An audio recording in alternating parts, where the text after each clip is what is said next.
Hello, America. I'm Mark Levin, and this is Life, Liberty, and Levin Sunday. We have two great guests, Senator Tom Cotton and Bernie Moreno, who I hope to call senator one day out of the state of Ohio. He's running against a Marxist socialist who always pretends to be a moderate when he's running. But we'll get to that in a moment. You know, folks, there are leaders and there are leaders, and there are statesmen and there are statesmen. Mark, what are you talking about? We have people in this country who are absolutely fabulous. We've had fabulous presidents. And what makes them so remarkable is they think out of the box. Donald Trump thinks out of the box. Donald Trump is and will be a historic and iconic figure, not from America's media today or today's authors, but 20, 50, 100 years from now, he'll get the acclaim that he deserves. Won't do him any good today, but one day that will happen. Why? Because he's a leader and he's a statesman. Just because he doesn't use Washington speak, just because he doesn't play by the rules of the ruling class establishment, which is a failure, which has turned on the American people and power hungry. It's because he's none of that he's iconic and historic. Ronald Reagan is an iconic, a historic individual. He thought outside the box. He didn't want détente with the Soviet Union. He wanted to defeat the Soviet Union. But he wanted to defeat the Soviet Union, not militarily, but economically, geographically, and every other way. And he would say things and think things that the same ruling class would attack all the time. You can see it when it comes to generals, General Patton versus other generals. You can see it when it comes to people in other walks of life who have just a different way of thinking. And it turns out when we look back, they're wiser and they're smarter, and they knew exactly what they were talking about. When it comes to national security and defense, Ronald Reagan was brilliant. He and others around him had an idea. What if we could come up with a system, a missile system, where a missile shoots a missile? A missile shoots a missile. And we'll call it the Strategic Defense Initiative. And I know this is so revolutionary, and I know Washington, the Democrat Party especially, and the national security and defense establishment, they'll fight me every step of the way. So I'm going to make a speech to the American people. I'm going to put my idea out there, the Strategic Defense Initiative. And I'm going to defend it, and I'm going to fund it, and I'm going to do everything I can to advance this, because this idea that I have, and some of the geniuses around me have, will make the world a better place. We'll be able to save nations from nuclear war and mankind. He was mocked. They tried to humiliate him. They called it Star Wars. First, I want to set this up. I want you to listen to President Reagan, thanks to the Reagan Library, in March 1983, where he makes the announcement. Go. America does possess now the technologies to attain very significant improvements in the effectiveness of our conventional non-nuclear forces. Proceeding boldly with these new technologies, we can significantly reduce any incentive that the Soviet Union may have to threaten attack against the United States or its allies. As we pursue our goal of defensive technologies, we recognize that our allies rely upon our strategic offensive power to deter attacks against them. Their vital interests and ours are inextricably linked.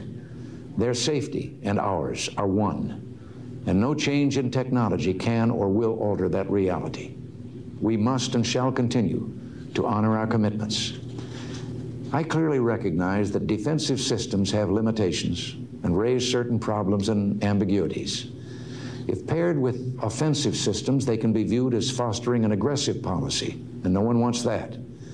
But with these considerations firmly in mind, I call upon the scientific community in our country, those who gave us nuclear weapons, to turn their great talents now to the cause of mankind and world peace, to give us the means of rendering these nuclear weapons impotent and obsolete.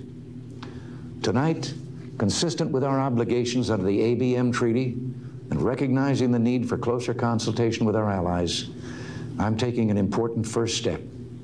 I am directing a comprehensive and intensive effort to define a long-term research and development program to begin to achieve our ultimate goal of eliminating the threat posed by strategic nuclear missiles. This could pave the way for arms control measures to eliminate the weapons themselves. We seek neither military superiority nor political advantage. Our only purpose, one all people share, is to search for ways to reduce the danger of nuclear war. My fellow Americans, tonight we're launching an effort which holds the promise of changing the course of human history. There will be risks, and results take time, but I believe we can do it. As we cross this threshold, I ask for your prayers and your support. Thank you. Good night, and God bless you. Every step of the way from that speech forward, the Democrat Party tried to sabotage Reagan's effort. They tried to defund it through the budget process. They tried to put amendments in various defense bills to kill it. He refused to accept it. He pushed on. Gorbachev wanted to negotiate it out of existence. Reagan said, we'll negotiate the number of nuclear missiles. That's not up for negotiation. And that led in part to the collapse of the Soviet Union. And so what happened?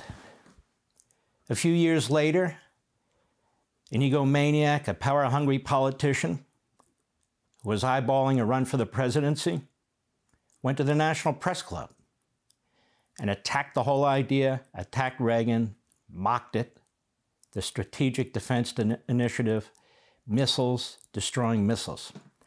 And his name was Joe Biden. And here he is, Biden in 1986. Go.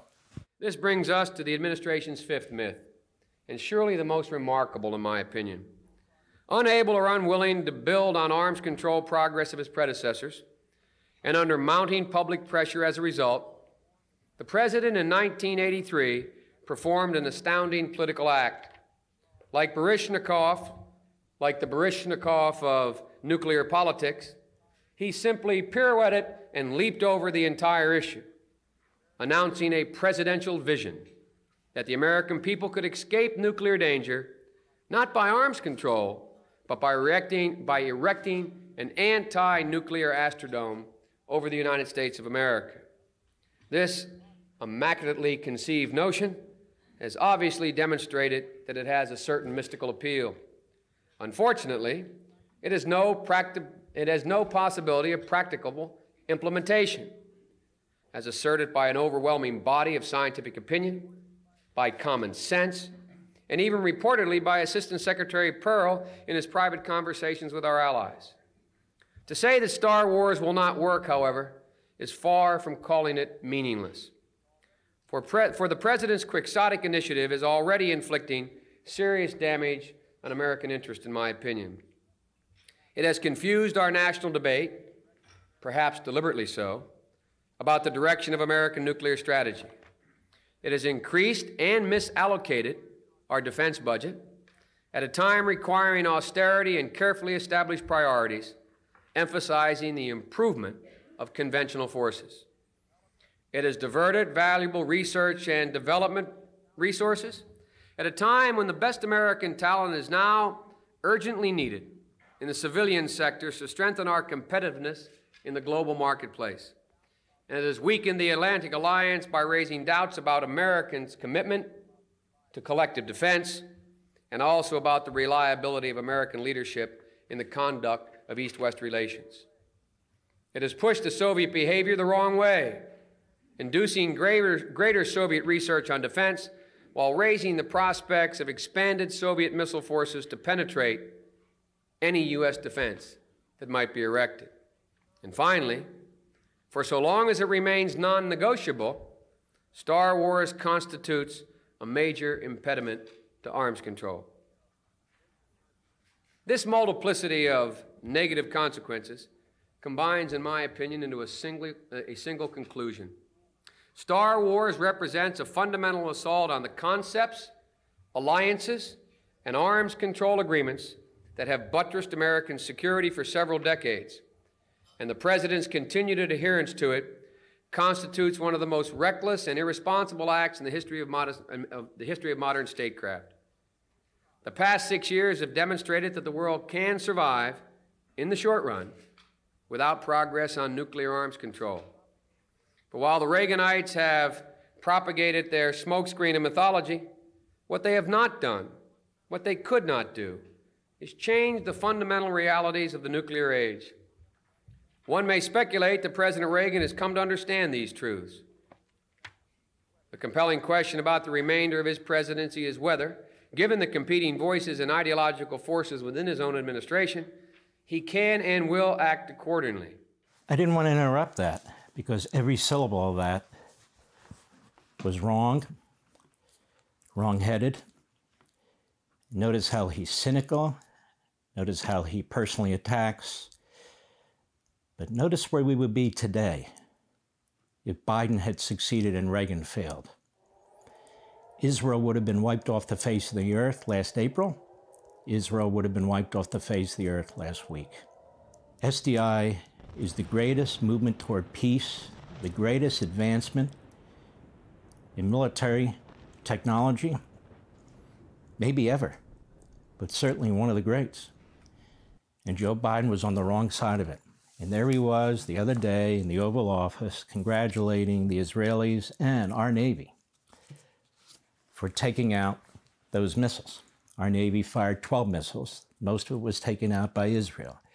That said, our Navy, those two destroyers, wouldn't have had those missiles. Neither would Israel, but for Reagan's vision. We have another president who had a vision, and he created the Space Force. And his name is Donald Trump, for which he gets no credit. Because the old Russians are in space, the communist Chinese are in space, and we weren't. He said we need to have a special military service to deal with this. And one day he will be proven right as well. Now, there's one little country back then that decided, hey, United States, we would like to work with you on this technology. The Israelis are known for their exceptional ability to create advanced technologies, a tiny country with a lot of brilliant people. And the Congressional Research Service in 2000 said the Arrow anti-missile system has emerged as the centerpiece of Israel's missile defense effort. It was the first one. The program grew out of a U.S.-Israel Memorandum of Understanding signed on May 1986 that formalized Israel's participation in the U.S. Strategic Defense Initiative, SDI. And I don't need to go on at great length. Israel went on joint technological development to develop an entire dome over their country to protect every corner of their country, 3 different levels depending on the type of missile that's fired, using AI before anybody did, to make determinations about what type of missile to fire against, what type of missile, and so forth. The Israelis are also developing a laser system. I'm not violating any top secret information. That is also a game changer. And so that's what people do. That's what leaders do when they face reality. Joe Biden has been a failure his entire career. And if we had followed Joe Biden, whether it was early on with segregation and racism, if we'd followed Joe Biden when it came to missile defense, what kind of country would we have? Now, what does this have to do with Kamala Harris? Everything. She's actually worse than Joe Biden. I touched on this last weekend, but I didn't have enough time. From the Hill, Kamala Harris wants to be commander-in-chief. Here's what's on her short resume, Peter O'Rourke and Darren Selnick. So I just want to take a minute. Harris's work in the Senate displayed both a failure to understand how to best defend America and a disregard for the individual men and women who provide that defense. Look at this disaster, whether it's FEMA, money for illegal immigrants, whether it's taking money for housing for illegal immigrants away from veterans. I just want to be clear. In 2020, after Trump struck Soleimani, she voted to restrict Trump's ability to respond militarily to Iranian aggression. Before that, she voted against the bipartisan Strengthening America's Security in the Middle East Act of 2019. They gave military support to Israel and Jordan and imposed sanctions on Syria. She voted against a defense policy bill for fiscal 2019 for a 2.6% pay increase for service members. She didn't vote on the same bill the following year that offered 3.1% pay raise. The year after that, she voted against a 3% pay raise. Again, she would have destroyed TRICARE, the military system of health care. She's been a disaster for veterans. She opposes health care choice granted under the Bipartisan Mission Act. She co-signed a 2019 letter opposing the Trump administration plan to implement that law. And it goes on and on and on. And what's the position of Harris and Biden today? Israel, your response to Iran must be proportionate. Israel, you must enter into a ceasefire. Israel, you must do to yourself what we did to Afghanistan. They have slashed the military budget. That's what they've done in the face of China, Russia, North Korea, and Iran. Slash the military budget. We're not making new technological advances. We're not even keeping up with what we used to have. We're missing our marks in terms of recruitment with the all-volunteer military, except for the Marines. And what does he tell Israel publicly? Publicly. Don't take out Iran's nuclear sites. When the rest of us are thinking, no, that should be the #1 target. Take out their nuclear sites for peace in the Middle East and the rest of the world. The man who opposed all those defensive missiles now opposes Israel taking out Iran's nuclear sites, when in fact, we have 30% of our Navy and all that firepower there, and we should tell Israel, take out their nuclear sites, we have your back. Now, get it over with.